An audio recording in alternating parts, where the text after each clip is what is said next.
지금 여러분께서는 한림국제대학원대학교 정관용 교수가 진행하는 CBS 라디오 시사자키 정관용입니다를 듣고 계십니다. 성폭력 피해 사실을 밝힌 후에 죽이겠다, 밤길 조심해라, 이런 욕설 협박 메시지를 받으며 피해자들이 또 다른 고통을 겪고 있다는 증언이 나왔습니다. 바로 엊그제 한국여성인권진흥원이 열린 한 포럼 자리에서 이런 증언들이 나왔는데요. 오늘 이 문제 한번 짚어보죠. 한국여성인권진흥원의 변혜정 원장을 오늘 스튜디오에 초대했습니다. 어서 오십시오. 네, 안녕하세요. 그 포럼의 이름이 제가 포스터를 들고 있는데 네. 크게 이후라고 딱 붙어 있네요. 예, 이후. 그러니까 사건 이후 그 사건에 대해서 이 세상이 어떻게 반응하고 있는가. 네. 그리고 이러한 그 사건 이후 우리 사회는 어떻게 변화하고 있는가. 아마 이런 포인트에서 저희가 이후라는 이름을 지었습니다. 그러니까 요즘 이제 미투 운동이 한참 세상을 달궜는데 네. 그 이후에 그렇게 피해 사실을 폭로하고 고백한 그분들이 어떻게 살고 있는지. 예, 어떻게 살고 있는가. 바로 그거로군요. 네, 맞습니다. 그래, 어떻게 살고 있답니까? 네, 제가 그 가제로 붙였습니다만 정말 용기 있게 세상과 만났습니다. 그분들이. 그러나 세상은 그렇게 녹록하지 않았다. 네. 예, 그런 말씀 많이 하십니다. 녹록하지 예, 힘들지요. 않았다. 네. 구체적인 2차 피해를 입고 있는 분들이 나와서 증언도 했습니까? 이제 피해자님들이 굉장히 오고 싶으셨는데요. 또 오시게 됨으로 인한 그 부담이 있으셔서 그 피해자들을 조력하시는 분들이 도와주시는 분들이 대신 나오셔서 그 말씀들을 전달하셨어요. 네. 네. 그래서 대표적인 굉장히, 사례를 좀 소개해 주시면. 네, 여러 사례들이 많았습니다만 그 언론에서 많이 언급되었던 청주대 사건. 그 조민기 교수. 그렇습니다. 스스로 목숨 끊었죠. 네. 예, 그런데요. 예, 그래서 그 피해자들은 그 본인의 피해도 정말 말하기도 어려운데 그 가해 행위자로 지목되신 분이 정말 사망을 했기 때문에 네. 그거에 대한 부담까지 지어야 되는. 예. 그래서 사람을 죽였다, 미투가 너희들이 이런 아마 2차 피해, 그리고 학교의 명예를 더럽혔다, 이러한 학교에서의 어떤 반응. 네. 그래서 어떠한 조치도 하지 않는 상태에서 우리 학생들을 내지는 졸업생들은 굉장히 힘들어하고 있습니다. 이런 말씀들. 그리고 또 우리 피해자님이 직접 쓰신 편지도 있었어요. 어떤 편지요? 그래서 제가 우리 그 동의를 얻고 조금만 소개를 해줘도 될까요? 예, 어떤 피해를 입으신 분인데 우선. 네. 초등학교 선생님의 어떤 상급자 선생님으로부터 성추행을 당한 사건이에요. 네. 예, 초등학교 그래서, 여교사가. 네네네네. 그러한 어려움을 우리 조력인이 그 편지를 읽었는데요. 굉장히 네. 정말 절절하더라고요. 그러니까 이분도 네. 그 성추행 당한 사실을 폭로했군요. 그렇죠. 그 후에 당한 아픔. 네. 좀 읽어주세요. 네네. 예. 나의 고통을 지켜보면서도 도와주지 않던 나의 동료 선생님들. 나의 고통을 알리자. 네가 처녀라서 민감하다. 남자가 술 마시면 그럴 수도 있지. 라는 등의 말씀을 하시면서 외면하던 선생님들. 신고를 하고 나니 차갑게 등을 돌리던 선생님들. 계약직인 제가 학교에서 계속 생활할 수 없다고 생각했습니다. 밥을 먹다가도 울고 머리를 감다가도 울었습니다. 네. 예. 그래서 그 뒤로 여러 사연들이 많습니다. 우리 피해자님이 너무 힘들다가 저희 신고센터를 알게 돼서 저희를 찾아오게 되신 케이스입니다. 네. 그러니까 이제 앞에 소개해 주신 거는 그 가해자가 극단적인 선택을 한 이후에 그 책임을 뒤집어 씌우는 식의 그런 어떤 이체 피해라면 네네. 지금 이제 그 초등학교 여교사 같은 경우는 피해 사실을 폭로하고 알렸다는 것 때문에 그 직장 내에서 엄청난 어려움이 있었죠. 따돌림을 한다, 차별한다? 예, 맞습니다. 아하. 이게 가장 저는 커다란 2차 피해라고 생각을 해요. 예. 그러니까 어려운 일을 얘기하면 도와주고 격려해 주기는커녕 네가 그럴 만하다. 아하. 예, 그런 비난이 2차 피해 가장 심각하고요. 그럴 만하다를 넘어서 꽃뱀 프레임도 있다면서요? 그럼요. 그러니까 이 말도 안 되는 한국 용어라고 저는 생각을 합니다만 여성이 유혹해서 그렇게 된 거다. 따라서 너는 다른 목적, 예를 들어서 돈을 이유로 아니면 다른 이해 관계에서 이익을 위해서 네, 이렇게 네. 했다. 따라서 이거는 폭력이 아니다. 뭐 화간이다. 뭐 이런 이제 얘기들이 정말 많았지요. 네, 네. 그리고 성피해, 성추행이나 성폭력을 당했다고 직장 내에서 하소연을 해도 제대로 그 신고받은 곳에서 시스템이 작동되지 않는 이런 것도 맞습니다. 많지 않습니까? 네, 그러니까 시스템은 실은 뭐 다 가지고 있습니다. 음흠. 근데 이제 시스템이 있지만 많은 경우 이제 피해자가 그 사실을 얘기하면 그 기관의 차원에서는 일단 이 사실이 밖으로 나가는 거를 원하지 않지요. 네. 그리고 이 피해자의 얘기를 잘 들어줄 수 있는 어떤 시스템은 또 아닙니다. 네, 예. 그리고 또 들어줘도 일단 피해자가 어떤 사람인가. 그래서 의심을 한다는 거죠. 그러니까 믿지 않는 겁니다. 네. 예, 저는 왜 교통사고를 제가 당했어요. 그래서 어디 누구에게 얘기를 합니다. 그러면 너 정말 힘들었겠다. 네가 신호를 잘못 본 거 아니냐. 뭐 네가 뭐 술 먹어서 당한 거 아니냐. 이렇게 절대로 안 물어보죠. 안 물어보잖아요. 그렇죠. 근데 이상하게 이 성폭력 사건에 한해서는 그 피해자가 누구인가에 초점이 맞추어져 있습니다. 이게 2차 폐해를 만들어내는 가장 커다란 이유겠죠. 네.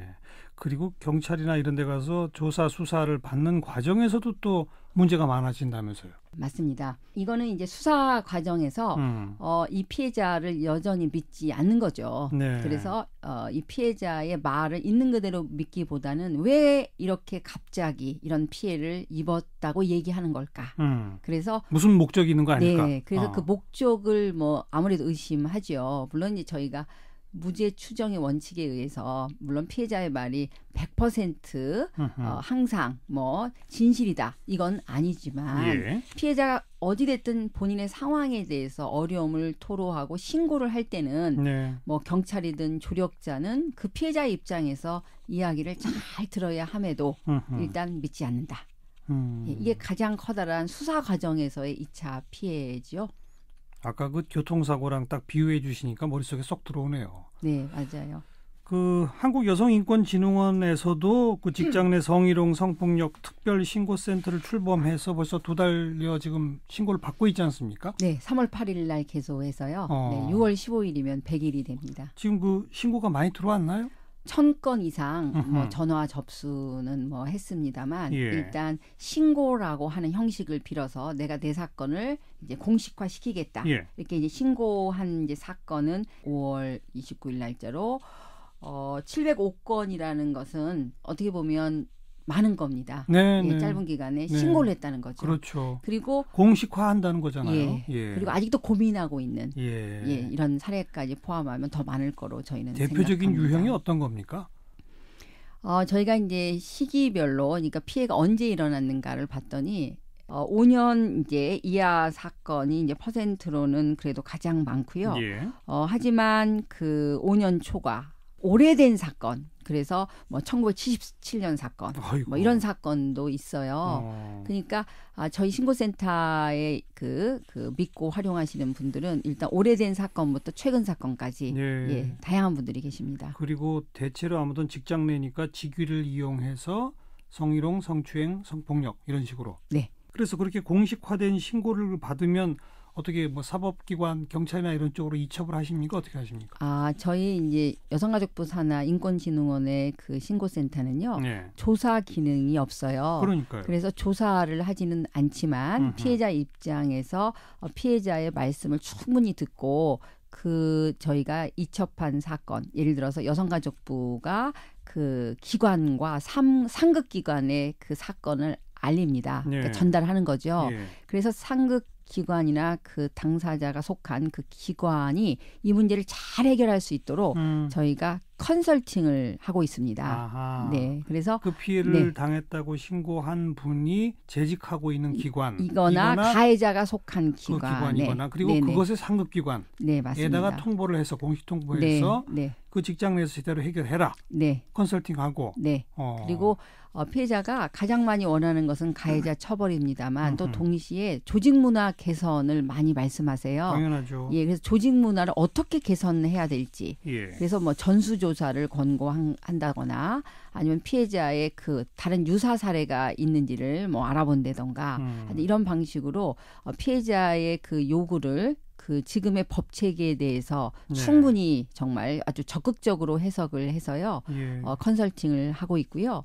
또 그 법 체계에 넘어 있는 여러 가지 어려움들이 있습니다. 그러니까 법으로는 안 되는, 예를 들어 이미 지난 사건이에요. 공소시효가 지났다든지. 네, 이런 사건의 경우에는 참 안타깝습니다만 피해자가 끝까지 이 문제를 잘 그 극복할 수 있도록 뭐 상담 지원, 뭐 그다음에 뭐 공동체 치유라는 방식의 네. 그 다양한 네. 그 방식의 사회적 어떤 경종을 울리는 이런 여러 가지를 같이 진행하고 있습니다. 그리고 바로 이 얼마 전 포럼에서 이슈가 됐던 것처럼 여성진권진흥원에 신고해서 공식화했고 그게 기관에 통보, 상부기관에 통보가 됐는데 그로 인해서 2차 가해가 벌어지면 그거 어떡합니까? 맞아요. 그래서 이제 다시 피해자가 그런 2차 가해에 대해서 또 저희한테 말씀을 하시면 예. 그 부분에 대해서 아무래도 공공기관은 그 공공기관, 공공성을 정말 근거로 이러한 2차 가해가 벌어졌다는 걸 다시 또 알립니다. 네, 그래서 네. 그 부분에 대한 이제 시정 조치를 그 여성가족부 내지는 그 양성평등기본법 뭐 국가인권위법에 따르면 그 여러 가지 관리, 감독 뭐 할 수 있습니다. 그래서 2차 가해에 대한 어떤 경종 울리는 시정 조치 요구하고 있습니다. 네. 2차 가해 관련해서는 가장 최근에 지금 크게 화제가 된 게 그 유명 유튜버 양예원 씨 네, 맞습니다. 이 촬영하는 데서 성추행 집단적으로 당했다. 게다가 이제 그 사진까지 다 불법 유출되고 그래서 지금 사법적으로 논란이 되고 있지 않습니까? 네. 물론 그 저 가해자로 지목된 사람은 지금 맞고소도 하고 있는 뭐 그런 상태긴 합니다만, 근데 그 과정에서 양희원 씨와 그 가해자로 지목된 실장 사이에 오간 카톡 메시지 뭐 이런 게 공개돼 버렸어요. 그 공개된 것을 또 보고 일부 네티즌이나 이 사람들은 양희원이 나쁜 사람이다. 오히려 뭐 사형까지 청하자. 뭐 물론 그런 청원이 올라갔다가 금방 없어지긴 했답니다만은 이런 현상은 어떻게 보세요? 예, 지금 이제 그 말씀하신 게 바로 2차 피해죠. 피해자들을 저희가 보면 이제 카톡을 이제 어떤 피해가 있었는데 카톡을 보냈다는 것은 피해가 없었다. 이렇게 많이 의심을 하시는데요. 네. 피해라고 하는 것은 그 상황에 있었을 때 그 피해자와 가해자의 관계에 따라서 이 모든 양상이 달라집니다. 예, 그러니까 무슨 말이냐면 가해자가 모르는 사람인 경우에는 정말 피해자가 뭐 바로 경찰 신고를 하기도 하고 어떻게 보면 주저함이 없습니다. 물론 이제 그게 72시간 내에 해야지 증거 채취가 가능하다. 뭐 이런 예. 여러 가지도 있었습니다만 모르는 사람인 경우에는 즉각적으로 경찰 신고를 할 수 있는 피해자가 아는 사람의 어떤 관계에서는 그 관계성 때문에 때로는 본인의 생존권을 가지고 있다던가 또 계약이 뭐 안 될 수도 있지 않습니까? 그렇죠. 이런 여러 가지 문제. 그리고 내가 혹시 사건을 바로 얘기해서 처벌 내지는 그 신고를 하는 어떤 결과에 대한 어떻게 보면 고려를 하는 겁니다. 네, 네. 그렇기 때문에 주저주저하고. 네, 주저주저하고 그리고 본인도 이 사실을 받아들일 수가 없어요. 예. 그래서 이게 뭘까? 이렇게 이제 고민하면서 어찌됐든 본인을 추스리는 과정에서 뭐 카톡도 보내기도 하고요. 그리고 뭐 그 우리 말씀하신 양희원 씨 사건 같은 경우는 그 이후에 왜 카톡에서는 뭐 돈을 요구했다 뭐 이런 얘기도 많습니다만 어찌됐든 돈을 벌기 위해서 그 현장에 갔기 때문에 그렇죠. 당연히 돈 요구할 수 있죠. 예. 그리고 그 여러 가지 기타 등등은 다른 차원에서도 저는 충분히 논의될 수 있는데 네, 많은 네. 분들은 카톡만 보고 모든 맥락을 지워버리는 거죠. 어떻게 피해자가 이럴 수 있냐. 저는 이거는 2차 피해와 함께 우리 사회의 전형적인 피해자론. 피해자는 이래야 된다. 무력해야 된다. 울고 있어야 된다. 힘이 빠져 있어야 된다.